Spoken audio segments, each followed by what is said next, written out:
I am with Hollywood's new leading man, actor Gerard Butler. You may remember his performance in 300, epic as it was.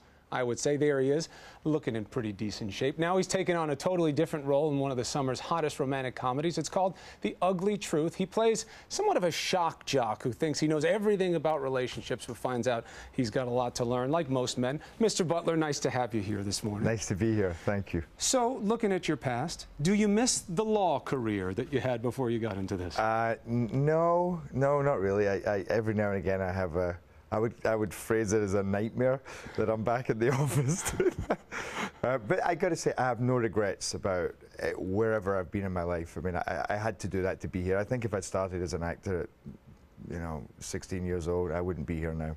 But a very interesting story of personal determination. You just made the decision, even though you were already into a profession, I'm going to do something else. You went out and got it. Absolutely. Good for you. Now, 300 was a big hit, and we were talking before in getting ready for this segment. It's one of the few movies, I think, where men feel comfortable saying, that guy looked good in that movie. Did you see him in 300?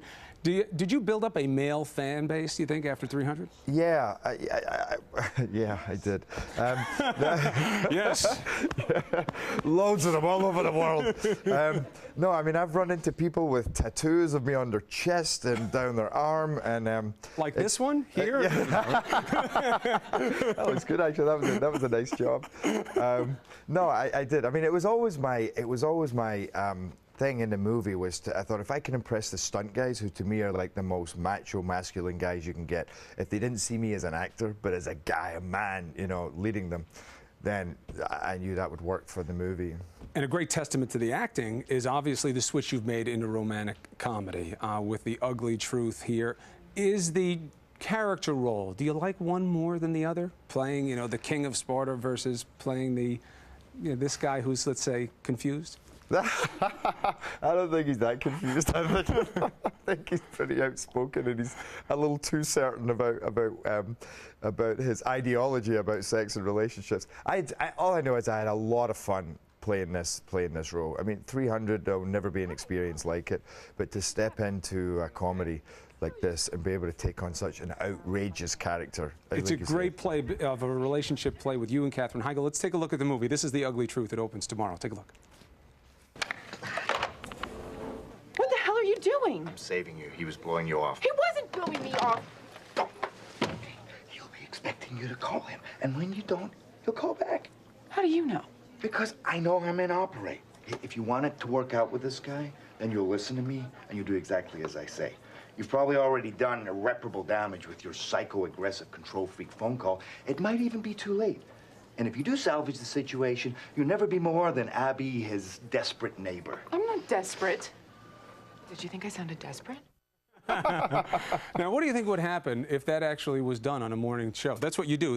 Katherine Heigl's producing a morning show. You come on, the ratings aren't that good. You start talking a lot of outlandish talk about the truth of relationships. The ratings spike. Should we try that? The way most shows I see that are going, then yeah, I think it would probably work a treat.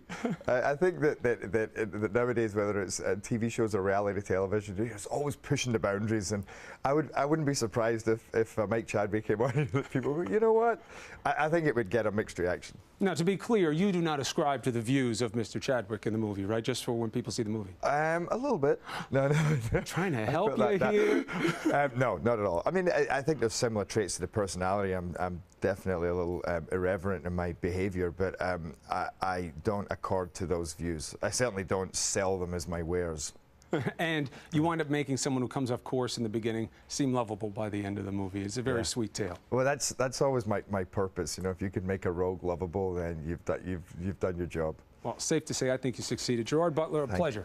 Great to have you on the show. Absolutely. The Ugly Truth opens tomorrow nationwide. As I said, there you have it.